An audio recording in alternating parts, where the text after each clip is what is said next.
Muy bien, vamos inmediatamente, ya vamos a conversar con la doctora Rocío Silva Santiesteban. Ella es secretaria ejecutiva de los Derechos Humanos, ha venido para un evento muy importante aquí en Arequipa y vamos a tratar justamente con ella ese tema, los derechos humanos. Hay gente que inclusive se opone a todo, pero ni siquiera sabe qué cosas son los derechos humanos. Muy bien, buenas tardes, doctora, ¿cómo está? Bienvenida. ¿Qué tal? Buenas tardes, Víctor. Doctora, ¿qué la trae por Arequipa? Cuéntenos. Bueno, varios temas, no es solamente una actividad. Me han invitado la Coordinadora de Derechos Humanos de Arequipa para participar en un encuentro de derechos humanos que se está realizando en el Paraninfo de la UNSA. Y bueno, yo he estado ahí en la mañana y está bastante interesante.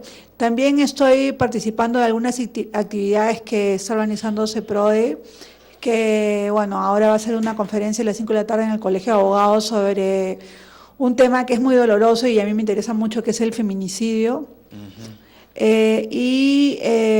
Bueno, ahorita acabo de venir de una conferencia de prensa con los familiares de las personas que murieron en Islay, en Cocachacra, específicamente en abril de ese año, con estos infaustos, digamos, sucesos debido a la reivindicación del derecho de estas personas que viven en ese valle, ¿no? Y bueno, y también yo tengo un programa en internet de televisión que se llama Lo Justo, es un programa de la Coordinadora y también hemos venido a entrevistar a algunas personas y bueno, el equipo está ahorita en diferentes lugares de la ciudad entrevistando a diferentes personas sobre el tema de derechos humanos y otros temas afines. O sea que la gente está recargada, doctora, ¿no? Sí, siempre es recargada, pero no importa. ¿Y se da tiempo para todo eso? Sí, después de la conferencia de las 5 de la tarde, como yo también, digamos, soy de literatura, voy a hablar un poco sobre el tema literario en otra charla cultural que está organizando la gente del CODA. Así que, bueno. Muy bien, doctora. Cuéntenos un poquito, disculpe que sea tan así, que quiera escribir un poquito, o mejor dicho, quiera escarbar un poquito en su vida. ¿En qué colegio estudió usted? Yo estudié en un colegio de monjas. ¿Colegio de monjas? Sí, en un colegio de monjas en Lima. Así estrictos, así, donde lo hacían rezar cada vez que entraba al colegio, rezo o no tanto. Bueno, eran unas monjas alemanas y no eran tan, digamos, estrictas en ese sentido, no eran unas monjas cucufatas, eran unas monjas más bien que habían sufrido la Segunda Guerra Mundial y que tenían una mirada bastante interesante, ¿no? No, más bien tuve una educación bastante progresista para hacer un colegio de monjas. Muy bien, y porque he conocido algunas amigas que han estudiado en colegio de monjas y se quejaban de que tenían que ponerse el cabello de tal manera, que la vinchita, que no me puedo pintar, que no me puedo hacer nada, y después, terminando el colegio, se olvidaron de rezar, del cabello amarrado y comenzaron un poquito a vivir la vida loca. Por eso le preguntaba eso. Yo sé que no es el caso de usted, pues. Bueno, no, en realidad sí, pues en todo colegio, no solamente de monjas, en todo colegio requieres de una cierta disciplina, digamos, estética al vestir el uniforme, etcétera, ¿no? Pero no, más bien mi colegio era un colegio en que, por ejemplo, yo participaba de varias reuniones de colegios cristianos en los que hablábamos sobre temas vinculados a la desigualdad social, etcétera, ¿no? Y de hecho, definitivamente, cuando estaba en el colegio, digamos, nació en mí una especie de vocación por ese tipo de temas como temas de derechos humanos. O sea, eso definitivamente me nació en el colegio y bueno, y en la casa también, ¿no? ¿Y qué estudia en la universidad?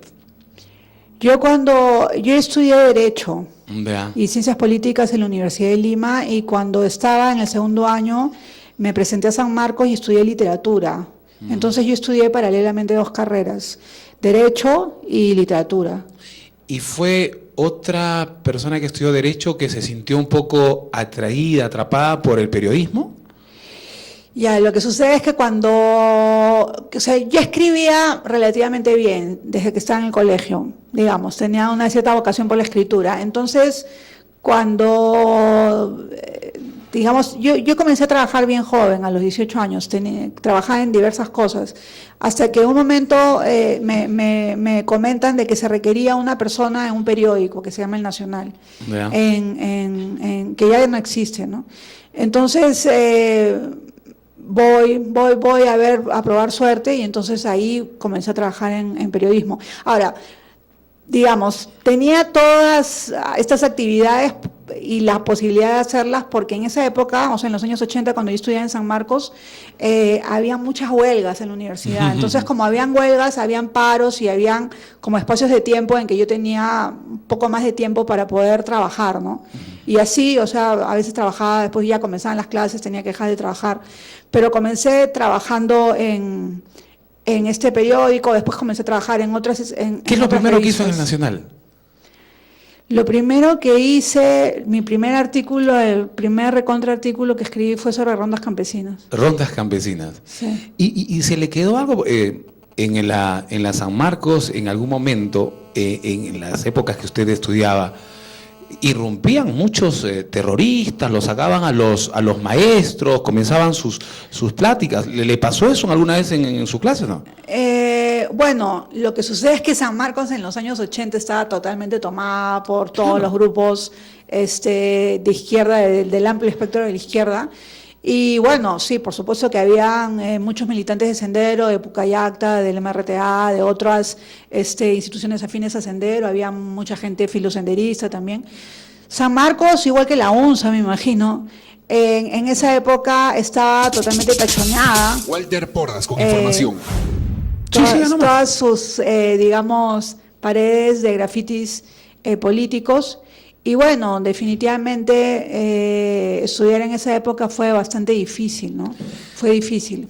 Bueno, y también tengo varios compañeros que han muerto. Muy complicado, ¿no? Estudiar ahí en la San Marcos, la Uni, donde se escuchaban petardos y se escuchaba dinamita y la gente, y tener un carnet universitario un poco complicado. Sí, tener un carnet universitario en una universidad nacional en esa época era prácticamente tener un carnet de terrorista. Sí, cierto. Sí, ¿verdad? bueno, sí. Uno estaba en el micro, lo bajaban y universitarios para un lado, los otros para el otro, y si por esa mala fortuna usted tenía el carnet de la San Marcos, de la Uni o de la Cantuta, inmediatamente lo llevaban hasta que comenzaban a preguntarle, entraba uno y otro, ¿no? Sí, bueno, las mujeres no tanto, pero los hombres la pasaban peor, la verdad. Y sí, o sea, a mí definitivamente me han bajado el micro por tener un carnet de San Marcos. Muy bien, está con nosotros la doctora Rocío Silva Santisteban. Después vamos a hablar un poquito de poesía. Ya ha ganado el premio Copega, ¿no? Sí. ¿Sí? 12:53 minutos está la doctora Rocío Silva Santisteban con nosotros, hablando un poco, conociéndola un poco más. Y hablábamos, dije que queríamos hablar un poquito de poesía, que siempre es bueno. ¿Cómo así se da cuenta que tenía esa vena, esa forma de pronto a veces, como dicen algunos, querer sacar esos diablos, esos demonios, eso que tenemos adentro y que nos hace escribir un poco para liberarnos? Bueno, en verdad yo escribo poesía desde que estaba en el colegio, entonces, digamos que he tenido una vocación muy temprana y lo considero como parte de mí. Bueno, he publicado algunos libros, he dejado de publicar algunos otros, he ganado algunos premios y he perdido otros. Y bueno, es como, digamos, una actividad que siempre estoy realizando, ¿no? O sea, de hecho, ahorita tengo un par de libros de poesía ahí cerrados que espero, bueno, se puedan publicar en algún momento.